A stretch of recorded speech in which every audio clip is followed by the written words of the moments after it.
धम्मपथावर चालणाऱ्या विश्वातील सर्व धम्मप्रिय भावांनो आणि बहिणींनो, सर्वांना जय भीम, जय संविधान, नमो बुद्धाय.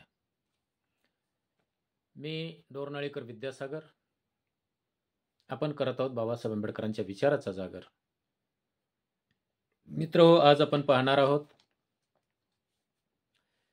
15 ऑगस्ट 1931 या दिवशी दुसऱ्या गोलमेज परिषदेच्या निमित्ताने बाबासाहेब आंबेडकर विलायतेला जाणार होते. तर त्या अगोदर पहिल्या दिवशी 14 ऑगस्ट 1931 या दिवशी सर कावळजी जहांगीर हॉलमध्ये अस्पृश्य भगिनींनी आणि बांधवांनी बाबासाहेब आंबेडकरांना प्रेमाचा निरोप देण्याचा समारंभ आयोजित केलेला होता.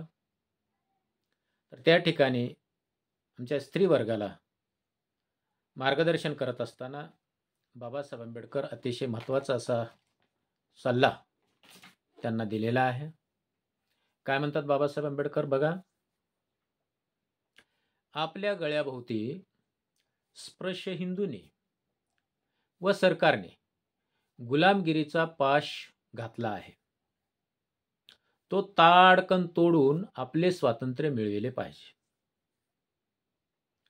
आमच्या स्त्रियांनी याकरिता आपल्या राहणीमानामध्ये व इतर व्यावहारिक गोष्टीमध्ये पुष्कळच सुधारणा घडवून आणल्या पाहिजेत. याच भाषणात पुढे बाबासाहेब आंबेडकर म्हणतात, तसेच पुरुष वर्गाच्या सहकार्याने आपले कार्य मोठ्या प्रमाणावर चालेल असे सहाय्य तुम्ही करावयास नेहमी तयार असले पाहिजे. आणि अजून महत्त्वाचा संदेश देतात पुढे.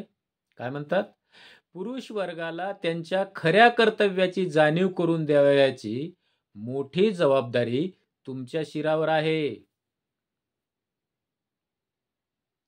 पुरुष वर्गाला व्यसनापासून व इतर विघातक कृत्यापासून अलिप्त ठेवण्याचे प्रयत्न तुम्ही करावयास पाहिजे.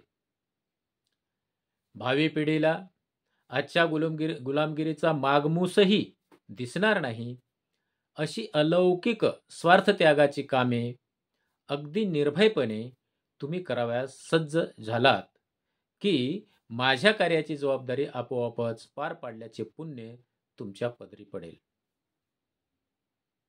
हा महत्त्वाचा संदेश डॉक्टर बाबासाहेब आंबेडकर लेखन आणि भाषणे खंड 18 भाग 1 मधील पान नंबर 266 वरती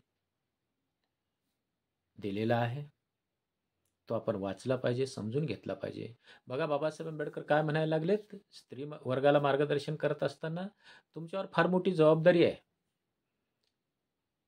तुम्ही हे जे हिंदूंनी आणि सरकारने गुलामगिरीचा पाश आमच्या भोवती वावळलेला आहे तो ताडकन तोडून